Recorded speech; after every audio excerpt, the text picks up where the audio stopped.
Welcome back to my Magic the Gathering spoilers. My name is Jespresso, and I've been going through all of the different new cards in Throne of Eldraine. The basic way that I do my spoiler videos is I go through each color individually, talk about the cards that I think are notable, both in a standard and commander sense primarily, and just give you a rundown of what I think we should be keeping our eyes out for in the new set. So with all of that being said, let's jump right on into it and talk about our first card today, which is Bone Crusher Giant. Bone Crusher Giant is 2 generic and a red for a 4/3 creature giant, and it says, whenever Bone Crusher Giant becomes the target of a spell, Bone Crusher Giant deals 2 damage to that spell's controller. Okay, so it's a slightly above curve minion with a little bit of upside, but it also has one more effect. It has an adventure called Stomp.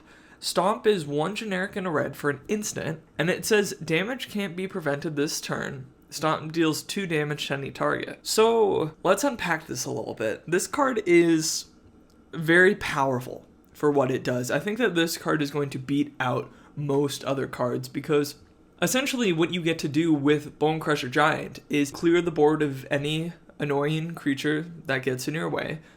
Which a lot of times can be very synergistic creatures or things that, like in a knight build or a vampire build, they play off of each other. You could get a lord off of it, you could destroy someone's mana dork off of it, or alternatively, you could just deal 2 damage to your opponent, right? After that's done, you just get this 4/3. And the tricky part about Bone Crusher Giant is that it is in effect a very strong 2-for-1. You're going to get the Stomp effect, but also when it comes into play, because of that deal 2 damage clause, Stomp is already having the potential to just, against control decks, deal 2 damage to them, right? Then if you get Bone Crusher Giant off, now if they try to remove it with a spell or ability, well, guess what? Now you take another 2. So effectively, it's like, it's perfect for these mono red decks that just want to burn out the opponent and want to continuously go face, because even if you find a way to remove the creature, it's still working into what your deck wants to do, right? Like, you're sad if your game plan gets messed with, but with Bone Crusher Giant, it doesn't really get messed with because you knew a removal spell was coming in that matchup anyways. Now it just deals an extra bit of damage, and if not, you have a 4/3. And 4/3s will close the game pretty quick. It seems very powerful. This card, if mono red aggro is a thing, is going to be a staple inclusion in those decks. So that being said, let's hop on over to our next card, which is Claim the Firstborn. Claim the Firstborn is 1 red mana for sorcery, and it says gain control of target creature with converted mana cost 3 or less until end of turn. You untap that creature and it gains haste until end of turn. So this is interesting because this is like Active Treason. Active Treason is 2 generic and a red, sorcery speed, and it will take control of any creature and untap it and give it haste until end of turn. This card, I think, is better because Active Treason doesn't get played that often. Claim the Firstborn could, because 1 mana compared to 3 is a very big difference. Like, with 1 mana, you can develop your board and also play this card. And in Standard, the vast majority of the time, what you are really wanting to get within an Active Treason effect in aggro is something that is 3 or less anyways, because your plan isn't to let the game go until 7 or 10. So you don't need it to be like a big creature. You just need to take their most relevant thing, which is like a 3/3 or 4/4, attack in with your 2/2 or 3/3. Now you've thrown 7 damage. Now if you have burn in your hand, boom. Then if your opponent tries to block with it, then they're in this position where if they don't block, they're going to die to burn from your hand. And if they do block, then they're going to lose 2 of their best creatures. So for 1 mana, this actually does a lot more, and I think it's a lot better. Very strong card. I think it's going to be good. Moving right along, we are looking at a card called Embercleave. So this is the legendary artifact in this color, red. 4 generic and double red. Nets you an equipment, okay? And it has flash. It does the Throne of Eldraine mechanic where they cost less mana. This one costs 1 less to cast for each attacking creature you control. And when it enters the battlefield, you attach it to target creature you control. And equipped creature gets +1/+1. Has double strike, and trample. On its own, it has an equip cost of 3. So, to break this down, this card is very powerful in the way that when you play Embercleave, if you are playing a mono-red aggro type of deck, it is so very likely you will be attacking in with 3 creatures. Like, aggro makes a lot of small things and then they all go in, right? Like, it's not that hard to get 2 to 3 creatures. And if you have 3 creatures, this costs 3.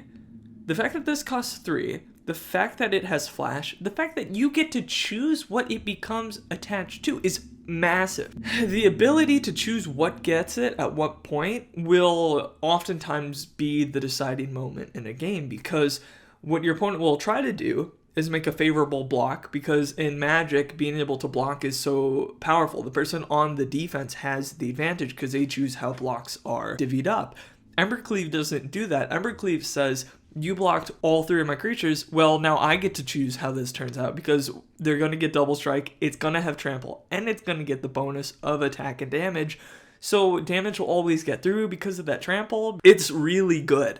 Like, it's very powerful. And then once you're done with it, your thing still has +1/+1 double strike and trample. And double strike is no joke. Trample is no joke, and the extra damage is no joke in red. And the equipped isn't that much. Like, for 3 mana to get that effect is actually really good. The fact that you get it free the first time is massive, because you're cheating mana cost. And the fact that that happens is insane. And the fact that you get to choose the blockers is insane. But even if all else fails, paying retail and putting it on something isn't that bad of a deal. I would say in mono red aggro, or even knights, if knights become a thing and you can do like a bunch of like shenanigans or whatever tribe that can take abuse of this, this card's gonna see a lot of play, and we're just gonna have to see if red aggro is good enough against the competition to exist at all. Everyone seems to be getting these powerful artifacts. This one, I will say, is stronger than the rest. I think it's in standard, not in like Commander or anything. In standard, it's stronger than the rest because it'll come out a lot earlier, it will cheat out a lot more mana, and it will put on a lot more pressure. A lot of these other ones will come out turn 4, 5, or 6.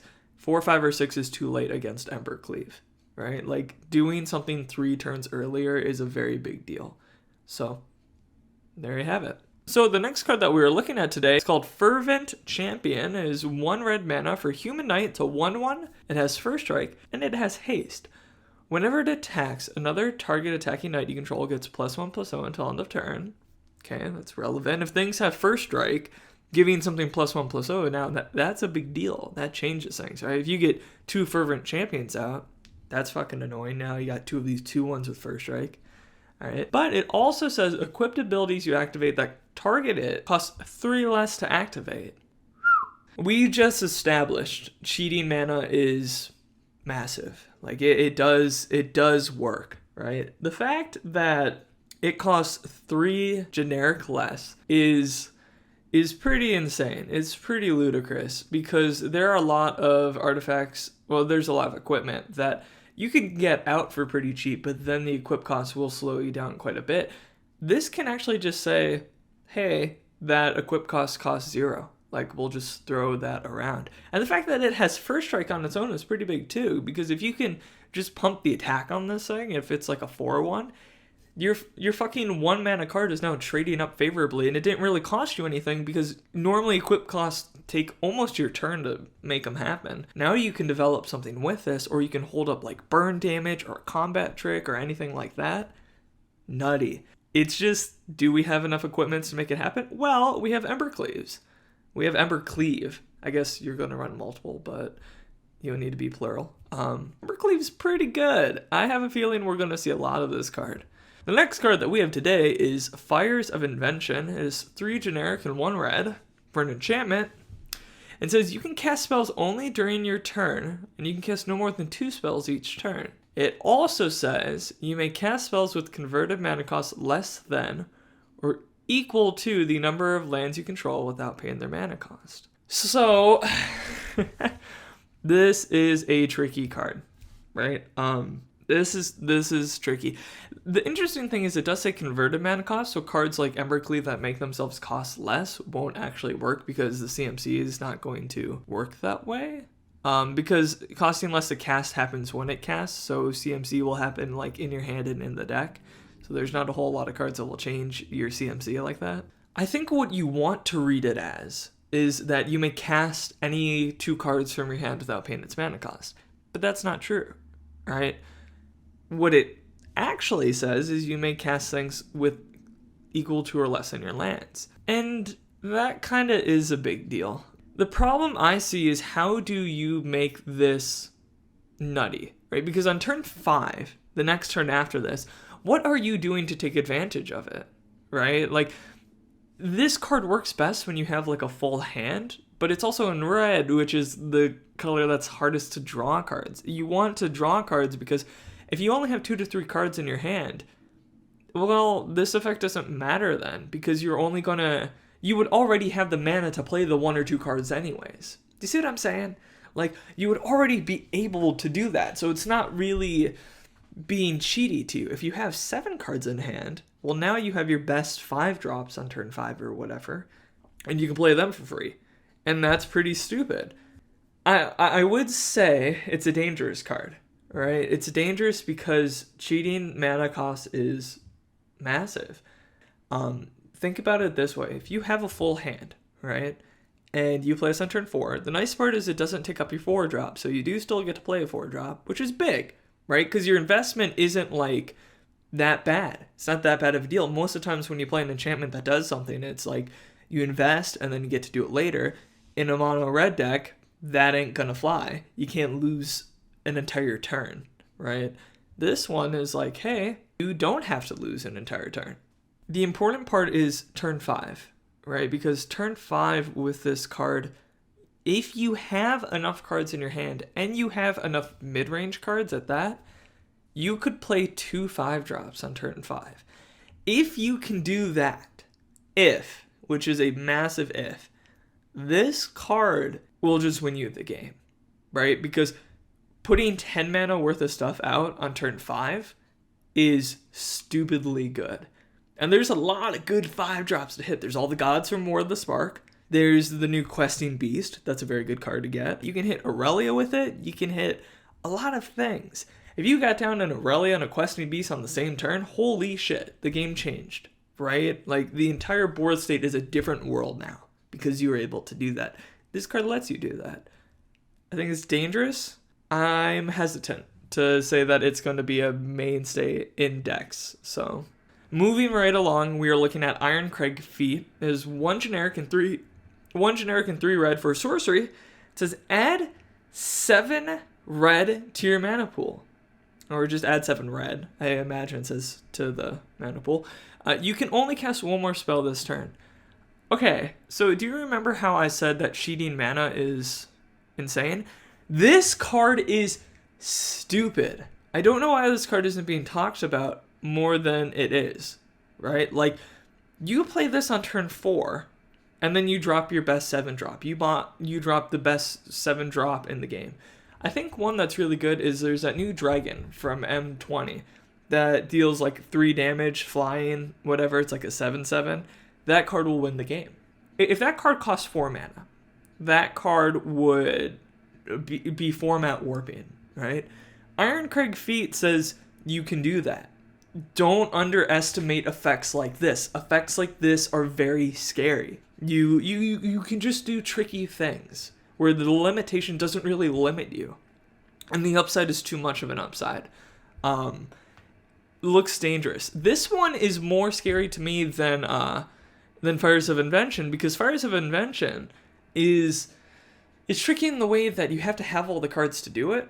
Ironcrag Feat is like, you don't have to like make your deck around this one card. You just throw Ironcrag Feat in a deck that's already going mid-range late game, and now you just play your best late game card in red. Has to be specifically red. And then that's it, right? This is one of my picks for like top cards. That's all I gotta say. The next card that we are going to look at today is Robber of the Rich. Robber of the Rich is 1 generic and a red. For reach and haste, it's a 2/2 human archer rogue. Okay.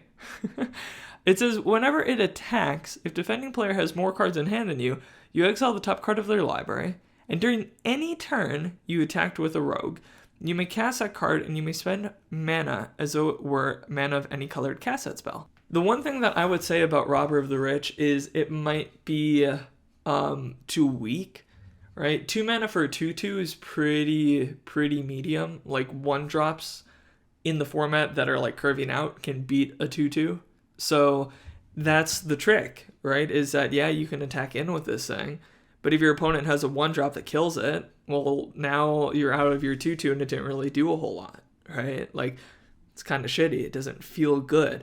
If it had one more point of toughness, I would say this card would be like hella good.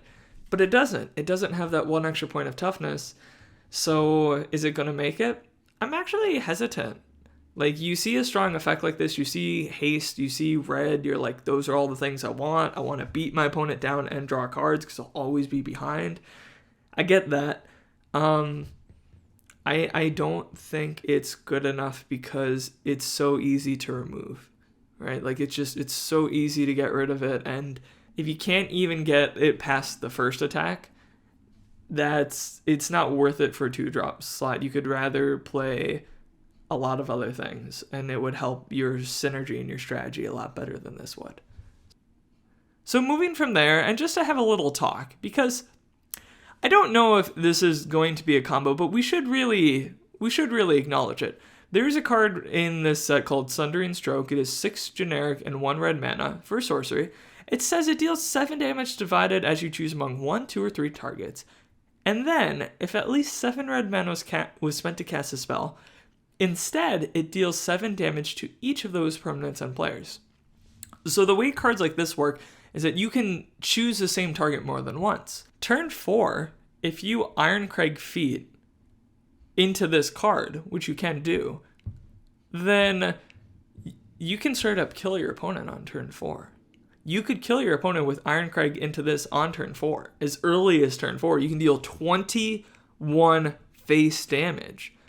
I say this because I don't know how plausible it will be to make that happen. I don't know if the whole build is there.